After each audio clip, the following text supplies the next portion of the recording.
제가 기도할 때마다 기도하는 제목이 있습니다. 사도행전 2장을 보면 성령께서 호련히 급하고 강한 바람처럼 불의 혀처럼 각 사람에게 임했다고 나와 있는데, 우리 교회 가운데 그런 성령의 새바람이 불기를 늘 기도하면서 금요 부흥회를 준비하고 있습니다. 오늘 샤론 찬양대가 찬양으로 고백한 것처럼 우리 교회에도 성령의 새바람이 급하고 강한 바람처럼 불의 혀처럼 우리 교회 가운데 불어서 성령의 새롭게 하시는 은혜가 충만하기를 간절히 소망합니다. 어느 목사님이 다른 지역에 부흥회를 인도하러 가기 위해서 기차를 탔습니다. 몸이 너무 피곤한 거예요. 그래서 잠을 자려고 막 잠을 청하는데 잠이 잘 오지 않았습니다. 또 게다가 옆자리에 앉은 할아버지가 계속 신경 쓰이는 거예요. 마치 하나님께서 그 할아버지에게 복음을 전하라고 하시는 것 같았습니다. 그래서 목사님이 다짜고짜 처음부터 예수님 믿으세요 하기는 좀 그렇고, 그래서 그냥 이런저런 말을 걸다가 이제 그 다음에는 복음을 전했습니다. 그랬더니 할아버지가 막 그 객차 안이 떠나갈 정도로 막 껄껄껄 웃으면서 큰 소리로, 어휴, 이 젊은 친구 예수쟁이네. 그래서 나한테 말 걸었지?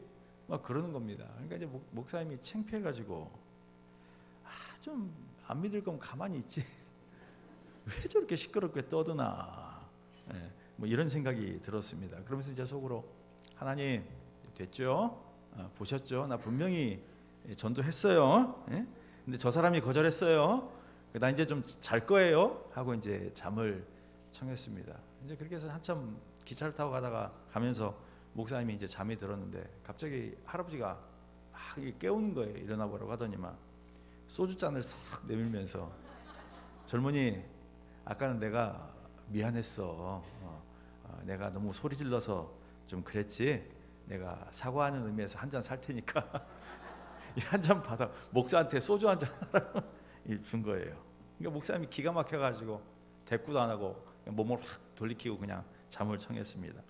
그래서 또 한참을 갔는데 갑자기 여객전무, 옛날에 차장이라 그랬죠. 여객전무가 막 이 목사님 원들어 깨웠습니다. 그러니까 이제 목사님이 무슨 일이냐고 잠에서 깨서 물어봤더니 옆자리에 앉아있던 할아버지 아냐고 묻는 거예요. 무슨 일이냐 그랬더니, 이제 이 할아버지가 혼자 소주를 계속 마시다가 막 취기가 오르니까 바람을 쐬려고 객차 밖으로 이제 나가신 겁니다. 나갔다가 그만, 옛날에는 기차문 다 열어놓고 다녔거든요. 자동문이 아니어가지고 그냥 그 기차 밖으로 떨어져 죽었다는 겁니다. 그러니까 여러분, 이 할아버지에게는 그날이 복음을 들을 수 있는 마지막 날이었고, 그 목사님이 이 할아버지에게 복음을 전한 처음이자 마지막 사람이었던 셈입니다. 여러분, 이처럼 하나님은 우리에게 복음을 전하라고 하십니다. 근데 우리는 복음을 잘 전하지 않죠. 왜 그럴까요? 두 가지 이유를 생각해 보겠는데요. 먼저는 우리가 우리를 낮추지 않기 때문입니다. 우리를 낮추지 않기 때문에 복음을 전하지 못한다, 이런 의미입니다.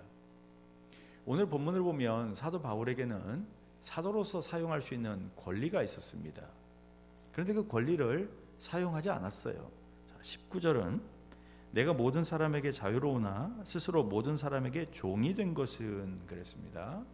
자, 그럼 바울은 어떤 식으로 모든 사람의 종이 됐습니까? 20절에서 22절을 보면 유대인에게는 유대인처럼, 율법 없는 자에게는 율법 없는 자처럼, 율법 있는 자에게는 율법 있는 자처럼, 약한 자에게는 약한 자처럼 대했습니다. 바울이 혼합주의자였다, 복음을 타협했다, 이런 말이 아닙니다. 바울은 복음에 대한 확고한 믿음이 있었습니다. 따라서 복음을 변질시키거나 타협할 의도가 전혀 없었습니다. 다만 그 복음을 전하는 방식은 유연했다는 겁니다. 왜 그렇게 했을까요? 더 많은 사람에게 복음을 전하기 위해서였습니다. 19절은 더 많은 사람을 얻고자 함이라 그랬고, 22절은 내가 여러 사람에게 여러 모습이 된 것은 아무쪼록 몇 사람이라도 구원하고자 함이니 그랬어요. 그러니까 한 사람이라도 더 구원하기 위해서 바울은 자기의 권리를 사용하지 않고 자기를 낮췄다는 겁니다. 여러분, 우리도 복음을 전하려면 자기를 낮춰야 합니다. 제가 신학대원에 들어가고 처음에 교회 학교를 맡았을 때 이상하게도 애들에게 설교만 하면 애들이 너무 떠드는 거예요. 교회 학교 애들이. 그러면 애들 떠들면 설교는 한 1, 2분도 제대로 못하고 막 애들 불러다 혼내는 게 일이었습니다. 너 이리 와! 똑바로 안 해! 너 거기서 나가 서 있어! 뭐 저도 20대였으니까 얼마나 혈기가 왕성했겠어요. 이제 그러던 어느 날 가만히 생각을 해보니까 왜 애들이 설교를 안 들을까? 이런 마음이 들었습니다. 사실은 아이들이 문제가 아니고 제가 문제였더라고요. 그러니까 아이들에게 설교를 하는데 지금 여러분에게 하듯이 어른들에게 하듯이 이렇게 설교를 제가 하니 어른들도 어른 설교를 안 듣는데 애들이라고 어른 설교를 듣겠습니까? 그러니까 안 듣는 건 당연한 거죠. 그래 그걸 깨달은 다음부터는 아이들의 눈높이에 맞춰서 설교를 해야 되겠다. 이렇게 이제 결심을 했습니다. 그래서 아이들이 좋아하는 무슨 만화나 게임이 있으면 그런 캐릭터 이런 걸 가지고 다양한 소재를 사용하기도 하고 또 어떤 때는 아이들이 좋아하는 노래를 부르기도 하고 저 춤도 춰봤어요. 유치부나 유년부 애들 앞에서 막 춤도 추고 혼자 막 1인극 별 생쇼로 다 했습니다. 아마 어떻게 해서 여러분 왜 제가 생쇼를 했을까요? 목적은 하나밖에 없어요. 아이들이 복음을 듣게 하기 위해서, 복음을 전하기 위해서 그렇게 한 겁니다. 여러분도 복음을 전할 때 상대방의 수준은 고려하지 않고 여러분의 언어와 여러분의 방식으로 복음을 전할 수 있습니다. 뭐 예를 들면 구원받으려면 칭의가 필요해. 그러려면 누군가 우리의 죄를 대속해야 해. 그래서 예수님이 성육신한 거야. 성육신한 예수님은 십자가에서 대속죄물이 됐어. 그것을 믿으면 칭의를 얻어. 실제적인 칭의가 아니라 법적이고 선언적인 칭의야. 자, 중고등부 여기 화면을 보고 이 중에 몇 개나 알아들었어요? 그래 너는 지져라. 나는 안 들을란다. 딱 지금 표정이 그 표정이야 지금. 여러분 예수 믿는 우리도 사실 알아듣기 힘들죠. 뭐 칭의, 대속, 성육신, 대속죄물, 칭의, 실제적인, 법적인, 선언적인. 여러분 예수님 믿는 우리에게도 이게 다 낯선 말입니다. 그런데 여러분 예수님 안 믿는 사람에게 이런 말하면 외계어예요. 외계어. 외계인들이 사용하는 외계어. 따라서 복음을 전하려면 우리를 낮춰야 합니다. 그러려면 세 가지가 필요한데요. 첫 번째 따라합니다. 상대방을 이해해야 합니다. 네, 상대방을 이해해야 돼요. 그러니까 상대방의 수준, 환경, 직업, 상황, 언어 이런 걸 고려해야 돼요. 자, 두 번째로 따라합니다. 상대방의 수준으로 내려가야 합니다. 여러분 성숙한 믿음은 네가 내 믿음의 수준까지 올라와라 이렇게 요구하지 않고 내가 너의 믿음의 수준까지 내려갈게. 이게 성숙한 믿음입니다. 그러니까 상대방 수준으로 우리가 내려가야 하는 거죠. 자, 마지막으로는 한번 따라합니다. 이해할 수 있는 말로 복음을 전해야 합니다. 예, 상대방이 이해할 수 있는 언어로 복음을 전해야 돼요. 그래서 저는 세 가지 개인적인 기준을 갖고 있는데 보여줘 보세요.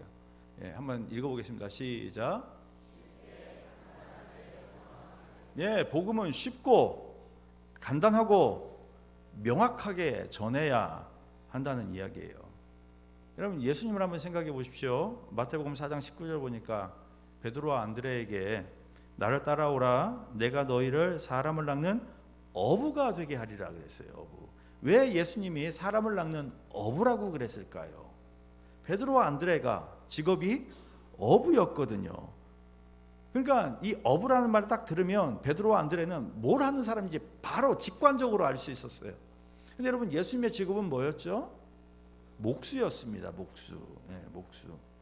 그러니까 목수였던 예수님이 목수의 언어를 사용한 것이 아니라 제자들의 수준에 맞게 이 어부들의 언어를 사용함으로 그들을 부르신 겁니다. 그러니까 만약에 예수님이 나를 따라오라 내가 너희를 사람을 만드는 목수로 만들어주겠다 이랬다면 어부였던 이 제자들은 그 말에 명확한 목수가 무슨 일 하는 사람인지는 대략은 알지만 직관적으로 체감적으로 그 의미를 알아듣지 못했을 겁니다. 이번에 우리 중고등부가 이제 말레이시아로 비전 트립을 갑니다. 비전 트립 해서 트립이 들어갔으니까 쟤들 놀러 가는 거구나 뭐 이렇게 생각할 수 있는데 놀러 가는 거 아니죠. 자, 중고등부 여러분 왜 가요? 말레이시아 왜 가요? 한 명만 복음 전하러 가네? 이 앞에 5명 왜 가요? 아빠가 가래요? 너 거기라도 갔다 와야 사람 되고 정신 차린대요? 왜 가요?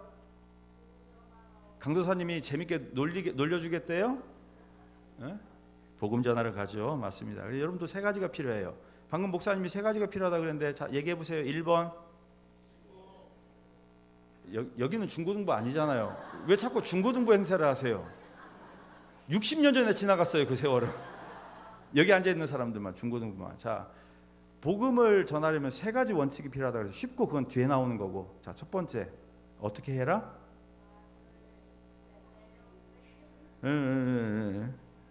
상대방을 이해해야 합니다. 상대방을 이해. 그러니까 말레이시아 사람들이 어떤 말을 쓰는지, 어떤 문화에 있는지, 여러분 특별히 이제 난민에게 간다 그러니까 그 난민들은 왜 난민이 됐는지, 어떤 종교를 가지고 있는지, 어떤 문화를 가지고 있는지는 알고 가야 돼요.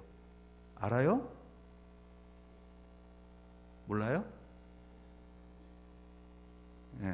모르는 모양이네. 자, 3일 남았습니다, 선생님들. 3일 기회 드립니다. 월화 이틀 기회 드립니다. 자, 두 번째, 어떻게 하라 그랬어요? 상대방을 이해했으면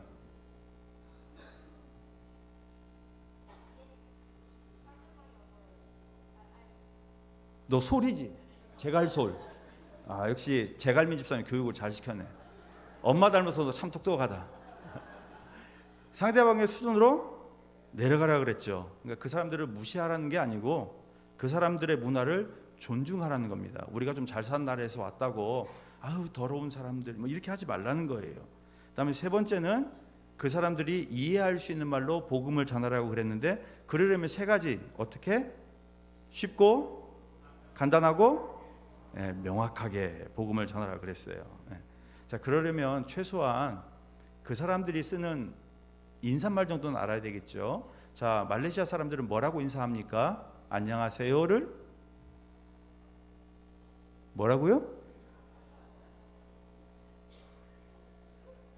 알아들으셨어요? 뭐라고요?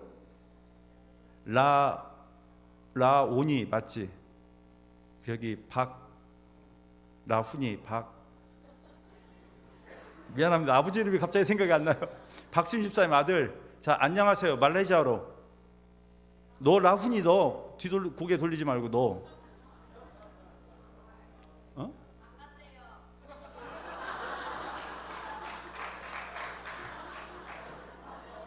라훈이 왜 앉아 있어 그러면? 여기 안 가는 사람도 있어요, 선생님들? 1학년 안 가요. 내가 잘못 찍었구나. 그럼 라훈이의 누나.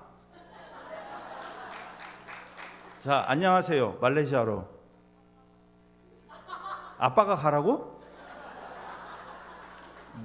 뭐라고요? 그게 인사말이에요? 그래요. 잘 알았습니다.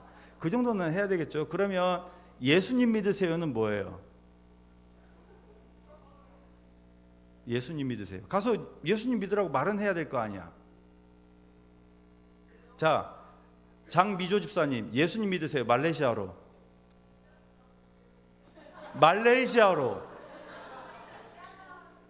그럼 미얀마어로.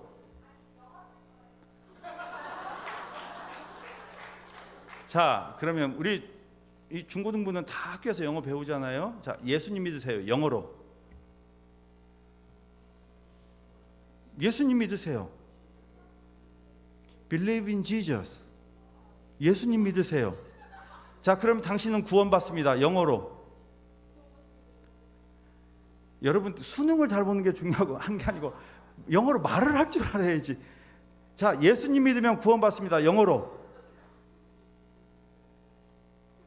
Believe in Jesus, you will saved. 자, 이 문장은 외우고 가세요. Believe in Jesus, then you will saved. 예수님 믿으세요? 그러면 구원받습니다. 아시겠죠? 이 정도는 하고 가야 돼요. 저기 제일 등치 큰 남학생 5명 저 뒤에. 맞죠? 고3 있어요. 지금 대학 올라가는 고3. 네. 자, 목사님 방금 예수님 믿으면 구원받는다 영어로 어떻게 하라 그랬어요?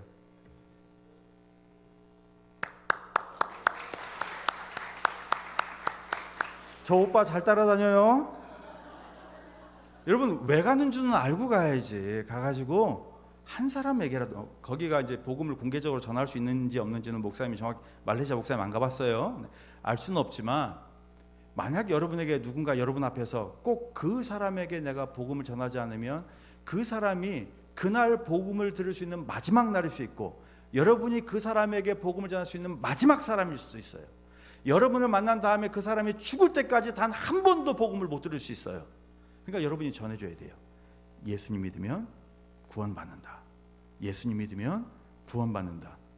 이 말은 하고 꼭 하세요. 자, 선생님들 이틀 줬어요. 이틀. 비행기 타고 가는데 오늘 요번에 어디 관광지 갈 거야, 여기 가면 이거 먹을 거야, 그러지 말고 비행기 안에서 외우게 하세요. 안녕하세요라든지 예수 믿으면 구원받는다. 그리고 그 아이가 나 예수님 믿을 건데 그럼 어떻게 해야 돼요? 라고 물었을 때 뭐라고 대답해야 되는지는 알려주고 가야죠. 이 선생님들아, 미안합니다. 왜 이런 식으로 해야 됩니까? 왜? 한 명이라도 우리는 더 살리는 게 우리의 사명이기 때문에 그래요. 한 명이라도 살리는 게, 몇 사람이라도 구원해야 우리가 사는 이 사명을 다하는 건 아니겠습니까? 그게 여러분 비전 트립 가는 이유예요. 한 명이라도 살리기 위해서. 자, 다음으로 왜 우리가 복음을 전하지 못하는가? 우리가 절제를 하지 못하기 때문입니다. 당시 고린도에서는 2년마다 올림픽 같은 큰 운동 경기가 열렸어요. 그러니까 바울이 고린도에 갔을 때도 그 운동 경기가 있었고, 바울이 고린도전서를 쓸 때에도 이 운동 경기가 있었습니다. 그럼 이제 선수들은 시합을 앞두고 한 10개월 동안 아주 지독한 훈련을 하죠. 뭐 예를 들면 술과 고기를 먹지 않겠다, 성관계를 갖지 않겠다, 이렇게 이제 맹세를 할 정도로 치열하게 훈련을 했습니다. 이유가 뭐겠어요? 상 받으려고 하는 거죠. 상 받으려고. 근데 바울은 오늘 본문에서 우리가 복음을 전하려면 그런 수고가 필요하다 그랬어요.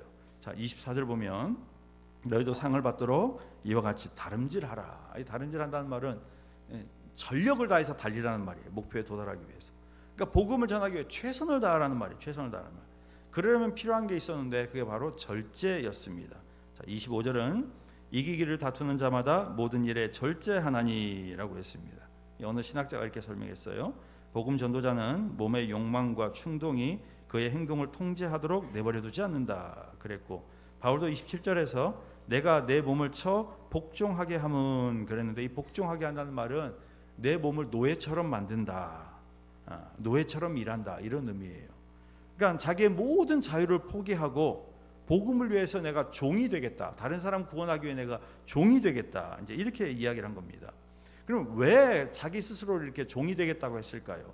25절에 썩지 아니할 것을 얻고자 했기 때문이다 그랬고, 또 27절은 남에게 전파한 후에 자신이 도리어 버림을 당할까 두려워했기 때문이라 그랬는데, 이거는 구원이 취소될까 봐 두려워했다는 말이 아니고 하나님이 주시는 그 상을 못 받을까 봐 두려워했다는 말이에요. 바울은 하나님이 복음을 위해 수고하면 하나님이 분명히 상을 주신다는 이 믿음이 있었다는 얘기죠. 그러니까 여러분, 우리도 복음을 전하려면 절제를 해야 돼요. 절제. 아직 14분 남았는데 벌써 하품하시면 안 되죠. 예. 몇 년 전에 제가 방송을 통해서 연세대 송도 캠퍼스에서 생활하는 학생들을 이제 방송으로 본 적이 있습니다. 연세대학교에 입학하면 1년 동안, 지금도 이제 송도에서 생활을 하는데요. 인천 송도를 말합니다. 근데 그 학생들, 인터뷰한 학생 중에는 사수해가지고 연세대에 들어간 학생도 있었어요. 힘들게 공부해서 갔다는 이야기죠. 근데 학생들이, 1학년 학생들이 수업이 끝나니까 전부 다 이게 신촌 캠퍼스로 오는 셔틀버스를 다 기다리고 있는 거예요. 그래서 이제 선착순으로 셔틀버스를 타고, 셔틀버스 놓치면 일반 버스, 거기서 여기 걸리면 일반 대중교통을 1시간 반 넘게 걸리는데, 그렇게 해서라도 학생들이 오는 거예요. 신촌으로. 왜 왔을까? 동아리 활동 때문이라 그랬습니다. 동아리 활동. 그래서 일주일에 거의 3, 4일 정도를 이제 신촌 캠퍼스 왔다가 다시 송도로 갔다가 그렇게 한다 그래요. 여러분, 일주일에 3, 4일이면 5일 수업하는데 3, 4일이면 거의 매일 신촌에 오는 셈이죠. 근데 동아리 활동은 뭐 대학 다녀보셔서 알겠지만 거의 대부분 술자리로 이어집니다. 그러니까 학생들이 얼마나 술을 많이 마셨든지 셔틀버스 안에 검정 비닐봉다리가 있는 거예요. 술 마시고 이제 밤늦게 송도로 돌아갈 때 다 거기다 토하라고 딱 봉다리까지 만들어 놓은 거예요. 그런데 학생들이 뭐라고 인터뷰를 하냐면, 밝게 이제 웃으면서 그렇게 사는 게 자기들은 너무 재밌대요. 너무 재밌대요. 물론 모든 학생들이 그러는 건 아닐 겁니다. 술 안 마신 날은 또 열심히 공부하겠죠. 그런데 대한보건협회 조사에 따르면, 이거 몇 년 전 조사입니다. 우리나라 대학생 중 1회 이상 1년에 1회 이상 술을 마시는 학생의 비율이 96%였습니다. 그러니까 여러분 자녀는 다 대학 가면 술 먹는다고 생각하시면 돼요. 말을 안 할 뿐이에요, 여러분. 19세 이상 우리나라 1인당 연간 술 소비량, 대학생 19세 이상 1인당 연간 술 소비량, 대학생입니다. 소비량은 소주 약 71병. 여러분 이게 7, 8년 전 통계예요. 병맥주 약 140병 1년에. 와 하시잖아요. 여러분 자녀가 그렇게 마시고 있다고 지금. 남 생각하면 안 돼요. 자, 그럼 독서량, 책을 읽는 양은 얼마나 될까? 하버드 대학교 평균 독서량은 1년에 98권. 옥스퍼드 대학교, 영국에 있는 옥스퍼드 대학교는 1년에 103권이었습니다. 자, 그러면 우리나라 카이스트 대학생들은 1년에 몇 권이나 책을 읽었을까요? 14권 정도 읽는다고 그랬습니다. 14권. 자기 개발을 뭘로 하고 있는 거예요? 책이 아닌 술로 하고 있는 거죠. 술로. 사실 여러분 이 절제는 인기 있는 덕목이 아닙니다. 우리는 절제보다 분출을 좋아하죠. 분출. 오늘을 즐겨라.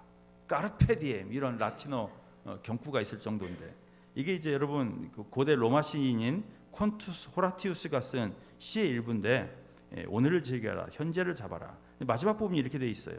현명하시오, 와인도 드시오. 술 먹으라는 얘기죠. 멀고 먼 희망은 떨쳐버리시오. 생명은 짧다오. 우리가 말하는 동안에도 아까운 시간은 지나가고 있다오. 오늘을 잡으시오. 내일에 대한 믿음은 할 수만 있다면 접으시오. 여러분 까르페 디엠이라는 말이 좋은 말이 아니에요. 사실은 그냥 실컷 술 먹다 죽어라 이 말입니다. 쉽게 말하면 내일은 생각할 필요가 없다. 그래서 로마가 어떻게 됐습니까? 망했습니다.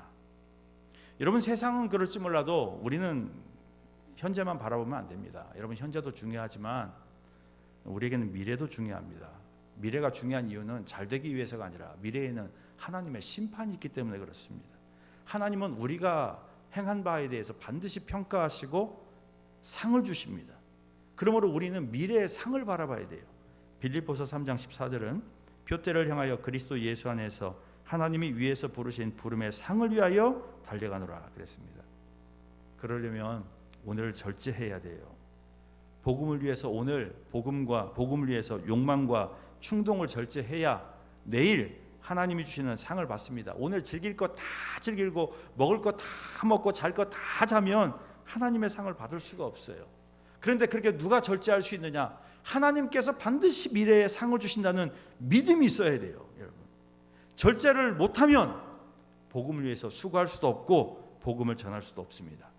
그런데 이 상은 누구에게나 주어지는 게 아니죠. 여러분 상 못 받는 사람이 있습니다. 상 못 받는 사람이 있어요. 상 못 받으면 그걸로 그냥 끝이 아니에요. 책망을 듣는다는 얘기예요. 너 왜 그렇게 살았어? 너 뭘 위해 산 거야? 내가 준 생명을 너 왜 그따위로 허비했어? 하고 하나님이 책망한다는 거예요.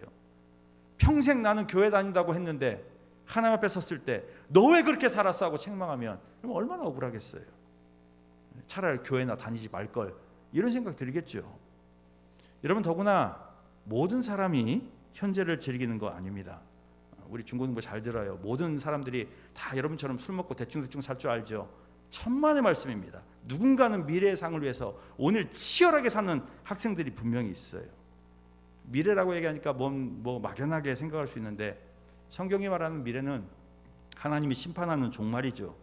그러나 여러분 하나님은 우리 생전에도 우리가 살아있는 동안에도 복음을 위한 열매를 주십니다. 자, 갈라디아서 6장 7절에서 10절 같이 읽어볼까요? 스스로 속이지 말라. 하나님은 업신여김을 받지 아니하시나니 사람이 무엇으로 심든지 그대로 거두리라. 자기의 육체를 위하여 심는 자는 육체로부터 썩어질 것을 거두고 성령을 위하여 심는 자는 성령으로부터 영생을 거두리라. 우리가 선을 행하되 낙심하지 말지니 포기하지 아니하면 때가 이름에 거두리라. 그러므로 우리는 기회 있는 대로 모든 이에게 착한 일을 하되 더욱 믿음의 가정들에게 할지니라 그랬어요. 그러니까 복음을 위해 수고하면 하나님이 열매를 거두게 하신다는 거죠. 그런 말이 있습니다. 그 사람이 살아온 날을 보면 그 사람이 살아갈 날이 보인다. 저는 이 말을 저의 경구처럼 삼고 살고 있습니다. 살아온 날을 보면 살아갈 날이 보인다. 그러니까 여러분 현재는 과거의 열매예요. 내가 이렇게 된 건 무슨 내가 재수가 없어서 그런 게 아니고 내가 과거에 그렇게 살았기 때문입니다. 여러분, 저절로 우연히 되는 일은 없어요. 과거의 삶이 현재의 열매로 나타나는 거죠. 근데 아직 우리에게는 미래가 있습니다. 오늘 오전에 설교한 것처럼 한 번도 우리는 가보지 않은 길을 가는 거예요. 오늘 우리가 어떻게 사느냐가 앞으로 우리가 어떻게 살지를 결정합니다. 따라서 우리가 지금 어떻게 살고 있는지를 보면 두 가지를 알 수 있어요. 우리가 어떻게 살고 있는지를 보면 우리가 과거에 어떻게 살았는지를 알 수 있고 앞으로 우리가 어떻게 될지도 알 수가 있어요. 그래서 현재가 중요한 거예요. 그래서 현재 절제를 해야 되는 거예요. 이제 여러분, 비전트리 가면 제가 예언을 하나 하는데 모든 게 다 불편합니다. 여러분이 한국에서 누렸던 빵빵한 인터넷, 와이파이 이런 거 없습니다. 다 불편할 거예요. 다 편안한 환경을 기대하고 가시면 안 돼요. 아마 공항에 내리자마자 선생님 더워요, 숙소가 불편해요, 음식이 입에 안 맞아요, 나 우리 조언이 마음에 안 들어 바꿔주세요, 별의별 불평 다 하기 시작할 겁니다. 근데 여러분, 불평은 전염돼요. 불평은 전염병이에요. 한 사람 불평하면 옆에 사람 다 불평합니다. 그런데 그거 아세요? 앞으로 여러분이 살아갈 인생, 목사님이 좀 재수없는 소리 할게요. 앞으로 여러분이 살아갈 인생 단기 선교 가서 고생한 거에 몇만 배는 더 힘듭니다. 여러분, 몇만 배는. 사는 게 지옥이에요. 여러분, 정신 차려요. 여러분이 말레이시아에서 경험하는 건 세 발의 피해예요. 그건 아무것도 아니에요. 여기 앉아있는 분들 괜히 앉아있는 것 같죠? 지옥 같은 과정을 통과하고 여기 앉아있는 거예요. 여러분, 어른들. 여러분 부모님들 돈 어떻게 버는 줄 알아요? 이러면 이제 속으로 얘네들 그래요. 아이 꼰대 같은 놈, 이렇게 얘기할 텐데. 여러분 부모님들 돈 어떻게 버는 줄 알아요? 날마다? 상사에게 요거 넘어가면서 비비면서 그렇게 돈 벌어서 여러분 학비도 가르치는 거예요. 여러분이 말레이시아에서 고생하는 건 아무것도 아니에요. 아무것도 아니에요. 더구나 일반인으로 사는 것도 그렇게 힘든데 더구나 복음을 위해서 누군가에게 복음을 전하려면 그 이상의 수고가 필요합니다. 그래서 여러분이 가시면 절제를 훈련하는 기회를 삼으세요. 절제. 자기를 절제하는 거예요. 혹시 이제 가면 불평이 나와요. 사람이기 때문에 힘들어, 더워, 음식이 입에 안 맞아, 집에 가고 싶어, 딴 데서 자고 싶어, 좋은 호텔 가고 싶어, 별의별 생각이 다 들겠지만 그때 꼭 해야 될 게 하나 있습니다. 자, 한번 따라합니다. 감사합니다. 여러분 해주세요. 꼰대가 얘기해도 좀 해주세요. 중고등부. 자, 감사합니다. 저 뒤에 그래도 형들이 좀 낫다. 니들에게 소망이 있다. 앞으로 서울 영천교회 장로가 될지어다. 본인들은 대답을 안 하네. 자, 한 번 더 감사합니다. 만약에 옆에 있는 친구가 그런 불평을 한다고 쳐요. 뭐 아유, 덥다, 음식이 입에 안 맞다, 빨리 집에 가서 아유, 언제 월요일 오냐, 빨리 공항 가요, 이런 말 하면 똑같은 말 하세요. 자, 따라합니다. 감사합니다. 불평도 전염되지만 감사도 전염됩니다. 한 사람이 불평하면 전체가 불평하지만 한 사람이 감사하면 전체가 감사합니다. 그런데 한 사람이 절제하고 감사하면 나도 살고 상대방도 살리고 다른 사람도 살립니다. 여러분, 예수님 한번 생각해 보세요. 예수님이 체포될 때 베드로가 화가 나가지고 막 칼을 휘둘러서 대제사장의 종의 귀를 잘라버렸잖아요. 예수님 뭐라 그랬어요? 마태복음 26장 53절 54절. 너는 내가 내 아버지께 구하여 지금 12군단 더 되는 천사를 보내시게 할 수 없는 줄로 아느냐? 내가 만일 그렇게 하면 이런 일이 있으리라는 성경이 어떻게 이루어지겠느냐 하시더라 그랬어요. 그러니까 예수님은 하늘 군대 12군단 되면 12,000명인데 그보다 더한 하늘 군대를 동원해서 이 대적들을 다 쓸어버릴 수 있었지만 하나님이 그렇게 하면, 예수님이 그렇게 하면 하나님의 구원을 완성할 수 없으니까 참은 거예요. 예수님이 참은 거예요. 실제로 예수님은 죽을 때까지 참았습니다. 왜? 우리를 구원하기 위해. 우리를 구원하기 위해. 고린도후서 13장 4절은 그리스도께서 약하심으로 십자가에 못 박히셨으나 하나님의 능력으로 살아계시니 우리도 그 안에서 약하나 너희에게 대하여 하나님의 능력으로 그와 함께 살리라. 그러니까 예수님의 절제가 우리의 구원을 이루게 된 것이죠. 여러분, 세상에 저절로 얻어지는 건 없습니다. 영혼 구원도 마찬가지입니다. 사람 살리는 것도 우리가 절제해야 다른 사람 살립니다. 우리가 참아야 복음의 능력이 나타납니다. 비전 트립은 그 절제를 훈련하러 가는 거예요. 두 가지. 자기를 낮추고 자기를 절제하기 위해. 자, 이제 끝내라고 막 핸드폰 울리기 시작합니다. 지금 끝났어요. 사랑하는 성도 여러분, 그리고 우리 중고등부 청소년 여러분, 복음을 전하려면 자기를 낮추고 절제해야 한다. 이 자기 낮춤과 절제로 한 생명을 구원하고 복음을 온전히 전하는 저와 여러분 되기를 바랍니다. 자, 이 시간 합심해서 좀 기도합시다. 먼저는 이번에